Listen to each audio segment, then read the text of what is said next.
போடே போடே 2 red card, 1 இல்ல 2 அப்படின்ற மாதிரி வேற லெவல்ல வந்து பார்த்தீங்கன்னா, விஜய் சேதுபதி அவர்கள் இந்த முடிவு வந்து எடுத்திருக்காரு அப்படிங்கிறது பார்க்க முடியுது. ஸோ இது வந்து பார்த்தீங்கன்னா, நான் ஏற்கனவே சொன்ன மாரி 3வது வாரமே குடுத்திருக்க வேண்டியது. அந்த கவர பத்தி பேசினாங்கல்ல, அப்பவே குடுத்திருக்கணும். ஸோ இந்த ஷோவுடைய நிம்மதிய கெடுக்கிறதுக்காக யாரா இருந்தாலும் சரி, அவங்க வந்து தூக்கி எறியப்பட வேண்டும் அப்படிங்கிறது என்னுடைய ஆணித்தரமான கருத்து. அதன்படி இன்னும் நெறைய பேர் உள்ள இருக்காங்க. பட் அதெல்லாம் தூக்கல, இங்க தூக்குனது அப்படிங்கிறது எனக்கு அன்ஃபேரா தான் பட்டுது. பட் இதையாச்சும் நீங்க பண்ணீங்களே அப்படின்னு சொல்லிட்டு எனக்கு ரொம்ப சந்தோஷம். ஏன்னா, அரோராவ தூக்கியிருக்கணும். அவ வந்து கேவலமா வந்து துஷார பாத்ரூம்குள்ள கூப்பிட்டா.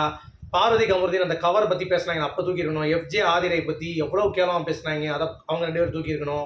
வாட்டர்மெலன் ஸ்டாரு, ஓகே, கலையரசன், அந்த மாதிரி கேவலமான கண்டஸ்டன்ஸை உள்ள எடுத்துட்டு வந்தீங்கன்னா, இந்த ஷோவுடைய தரம் இந்த வட்டம் வந்து பார்த்தீங்கன்னா போயிடுச்சு அப்படிங்கிறது பார்க்க முடியுது. ஸோ பார்வதி இந்த கமருதி விஷயத்தை தாண்டி எல்லா இடத்துலையும் வந்து பார்த்தீங்கன்னா இந்த கேமுக்காக தான் இருந்தா. அவள் கமருதி இந்த இடத்துல சூஸ் பண்ணது அப்படிங்கிறது அவளுக்கு பேக் ஃபயர் ஆகிட்டு அவள் வெளியே கிளம்புறது உறுதியாயிடுச்சு அப்படிங்கிறது தான். இப்போ கமருதீன் அவள் லைஃப்பில் இந்த ஷோவில் இல்லை அப்படின்னா கண்டிப்பாக வந்து பார்த்தீங்கன்னா ஒரு டாப் 5 இல்லை ரன்னரை கூட வர்றதுக்கான வாய்ப்பு இருந்த ஒருத்தி அவளுடைய ஒரு கேவலமான ஒரு எப்படி சொல்கிறது காஜியால் இந்த பார்வதியோடைய கேம் வந்து பார்த்தீங்கன்னா இழந்து விட்டது.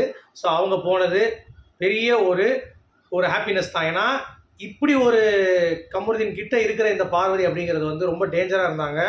வயலன்ஸ் பண்ண ஆரம்பிச்சிட்டாங்க, தூக்கி வந்து அடித்து தள்ளுற ஆரம்பிச்சிட்டாங்க. ஸோ இதெல்லாம் வந்து ஏற்றுக்கொள்ளப்படாது. அது மட்டும் இல்லாமல் கமருதீன் 3வது வாரமே வெளியே போகக்கூடிய கமருதீன் அவரும் வந்து வார்த்தைகள் சொல்லி சொல்லி பார்த்தாங்க. அப்பயே தூக்கியிருக்கணும், சரியா, அவரையும் தூக்கலை. இப்போ வந்து தூக்குனது அட்லீஸ்ட் மக்களுக்கான ஒரு வெற்றியாகத்தான் இதை வந்து கருதுகிறோம். அது மட்டும் இல்லாமல் சாண்ட்ராவுக்கும் வந்து பார்த்தீங்கன்னா கேட்கப்பட்டிருக்கு, இந்த மாதிரி மென்டல் ஹெல்த் இருந்ததுனால அவங்களுடைய கார்டு வந்து எடுக்கப்படலை. ஓகே, ஸோ நார்மலாக எவிக்ஷன் மாதிரி வந்து பார்த்தீங்கன்னா அவங்க வந்து போயிடுவாங்க, இல்லை மணி பாக்ஸ் வச்சு பிளான் பண்ணிடுவாங்க அப்படிங்கிறது தான் பிளான். ஓகே, அது மட்டும் இல்லாமல் சேதுபதி அவர்கள் அந்த 2 கார்டை தூக்கியே ஓப்பனாக வந்து பார்த்தீங்கன்னா காட்டிட்டார். ஓகே, இது வரைக்கும் ஹிஸ்ட்ரியிலேயே கமல் சாருக்கு அப்புறம் ரெட் கார்டு வந்து பார்த்தீங்கன்னா கொடுத்தது முதல் தடவை விஜய் சேதுபதி அவர்கள். நான் கூட சொல்லியிருந்தேன், விஜய் சேதுபதி முதல் ரெட் கார்டு நான் கண்டஸ்டண்டாக போய் நான் தான் வாங்கணும் போல அப்படின்ற மாதிரி நான் சொல்லியிருந்தேன். ஏன் அவருக்கு அவங்களுக்கு ரிவ்யூ பண்ணும்போது, ஏன்னா அவ்வளோ டாலரன்ஸ் எப்படி தான் இவர் வந்து இதை பண்ணாமல் இருக்கார் அப்படிங்கிறது தெரியல. ரொம்ப ஸ்மூத்தாக வந்து எடுத்துகிட்டு இருக்காரு எல்லாத்தையும் சொல்லி நம்ம விமர்சனங்கள் வந்து 1000 வச்சோம். பட் அதெல்லாம் வந்து கண்டுக்காமல் அட்லீஸ்ட் இப்போயாச்சும் கொடுக்க விஜய் சேதுபதி அவர்களுக்கு மனது வந்ததே அப்படிங்கிறது எனக்கு ரொம்ப சந்தோஷமாக இருக்குது. So that is good. So good for the society. இனிமேல் சொசைட்டி வந்து பார்த்தீங்கன்னா அருமையாக இருக்கும். அதே மாதிரி இந்த அரோராவும் சரி, அப்புறம் வந்து இது ஏற்கனவே பண்ணிட்டு இருந்தவங்க எல்லாரையுமே நியாயமாக நீங்கள் தூக்கியிருக்கணும் அப்படிங்கிறது தான் என்னுடைய ஒரு கோரிக்கை. இந்த பிக் பாஸ் டீமுக்கும் வந்து நான் சொல்கிறேன். பட் அதுக்கடுத்த ஆக்டிவிட்டீஸ் வந்து பார்த்தீங்கன்னா அரோராவுக்கு ஆம்பளைங்களா கூட இருக்கிறது இல்லை. இப்போ வந்து கொஞ்சம் டீசெண்டாக பண்ண ஆரம்பிச்சிட்டா. At least she had made the change, சரிங்களா, மாறிட்டா. ஸோ அரோரா எனக்கு தெரிஞ்சு பெருசாக வந்து ஒரு இம்பேக்ட் இல்லை இப்போ தூக்கணும் அப்படின்ற மாதிரி. சபரி அதே மாதிரி அந்த இன்சிடென்ட்டுக்கு அப்புறம் அப்போ தூக்கிட்டு 2 கொடுத்துருக்கணும் பார்வதி அடித்தப்ப. பட் இப்போ வந்து பார்த்தீங்கன்னா அந்த ஹியூமனிட்டி சான்றா நடிக்கிற ஆளே இருக்கட்டுமே, ஒருத்தி இறங்கி போய் நின்னது அப்படிங்கிறதுக்கு சபரிக்கு ஒரு வாழ்த்துக்கள். அது மட்டும் இல்லாமல் பிக்கல்ஸ் விக்ரமும் வந்து அவன் பிசிக்கலி நிறைய விஷயங்கள் தப்பு பண்ணியிருக்கான். பட் இப்போ வந்து மாறி செஞ்ச விஷயம், அதற்கும் ஒரு வாழ்த்துக்கள். ஸோ வேற லெவலுங்க. இது மக்கள் வந்து பயங்கரமாக கொண்டாடி இருக்காங்க அப்படிங்கிறது பார்க்க முடியுது. நான் இதை பற்றி விரிவான நான் வந்து ஒரு ரிவ்யூ வந்து பார்த்தீங்கன்னா உங்களுக்கு வந்து நான் போடுறேன். ஓகே, லைவ் வரேன் நான் கண்டிப்பாக. பட் இருந்தாலும் இது மக்களுடைய கொண்டாட்டம். இந்த மாதிரி வந்து யாருக்குமே இருந்தது கிடையாது அப்படிங்கிறத எத்தனை பேர் நோட் பண்ணீங்க? ஏன்னா அந்த அளவுக்கு ஒரு கொண்டாட்டம் வந்து இருந்திருக்கு, பார்த்தீங்களா இல்லையா? செமையாக கொண்டாடிருக்காங்க. அப்படியே எந்திரிச்சு மக்கள் வந்து ஆரவாரத்தோட கத்துன்னு கத்திருக்காங்க அப்படிங்கிறது பார்க்க முடியுது. ஸோ எனக்கு தெரிஞ்சு பிரஜன் உள்ளே போனார்னா வேற மாதிரி இருக்கும் அப்படின்றது தெரிஞ்சு போச்சு. ஸோ அதனால் இப்போ உள்ளே வந்து கமருதீனும் பார்வதியும் இருக்க மாட்டாங்க அப்படிங்கிறது தான். பிரஜன் உள்ளே போய் சாண்ட்ரா கிட்ட அடுத்த வாரம் மிங்கிள் ஆயிடலாம் அப்படிங்கிறது பாயிண்ட்டு. ஸோ கானா வினோத்துக்கும் இப்போ க்ளீனாக தெரிஞ்சு போச்சு டைட்டில் வின் பண்ணுறதுக்கான ஆப்ஷன் வந்து இல்லாமல் போயிடுச்சுன்ட்டு.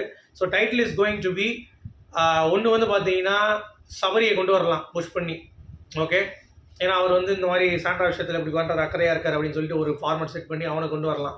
அப்படி இல்லைன்னா பிஆரை வைத்து அடுத்து ஃபோக்கஸ் பண்ணக்கூடிய திவ்யா கணேஷ் அவர்களுக்கு டைட்டில் வந்து போகிறதுக்கான வாய்ப்புகள் மிக மிக அதிகமாக இருக்கிறது அப்படிங்கிறது பார்க்க முடியுது. ஏன்னா கானா வினோத்தை இப்போ வாட்டர்மெலன் உள்ளே போய் அவரை வந்து போட்டு அடித்து அவரை வந்து இது பண்ணுவார். பட் எனக்கு தெரிஞ்சு இனிமேல் ஒரு மனசாட்சிப்படி ஒரு டைட்டில் கொடுக்கணும் அப்படின்னு சொல்லி பார்த்தீங்கன்னா கானா வினோத் தான் நான் ஆசைப்பட்றேன். ஏன்னா அவர் எந்த ஒரு இடத்துலையும் வந்து யாருக்காகவும் தனியாக ஸ்டாண்ட் பண்ணுறது கிடையாது. இந்த மாதிரி எமோஷனலாக மேனிப்புலேட் பண்ணி ஒருத்தவங்களுக்கு தப்பு ஒருத்தவங்களுக்கு ரைட்டுன்னு சொல்லி யோசிச்சது கிடையாது. எப்பயுமே எல்லாருமே ஒன்று அப்படின்ற மாதிரி பார்த்த ஒரு நபர். ஸோ இனிமேல் கோப்பை கரெக்டாக கையில் போக வேண்டியது கானா வினோத் அவர்களுக்கு மட்டுமே அப்படிங்கிறது தான் பாயிண்ட்டு. இப்போ இந்த ப்ரோமோ 2 பாருங்கள், நம்ம பார்த்துட்டு முடிச்சுக்கலாம். கமருதீன் பலமுறை சொல்லியிருக்கேன். ஆடா இருக்காதா? ஓகே. பண்ண சொல்லுவாங்களா? என்னப்பா? பாராட்டுல தான் எடுப்பாங்க. பொண்ணை வந்து எட்டி உதச்சடி பண்ணுறீங்க. என்ன நீங்கள் நிறுத்தீங்கல்ல, கோவத்தை காட்டினீங்கல்ல, முடிஞ்சு சோழி முடிஞ்சு. அக்கா பாராட்டுவாங்க, எல்லாம் பாராட்டுவாங்க, போங்கடா போ. அவ்வளோ 2 தூக்கிட்டு முடிஞ்சு போச்சு, சோழி முடிஞ்சு. ஓகே, அரங்கில் இருக்கவங்க எல்லாம் சாண்ட்ரா ஒரு புக்கம் அப்படின்றாங்க, அரோரா சுபிக்ஷா கட்டி பிடிச்சிக்கிறாங்க, அவ்வளோதான்.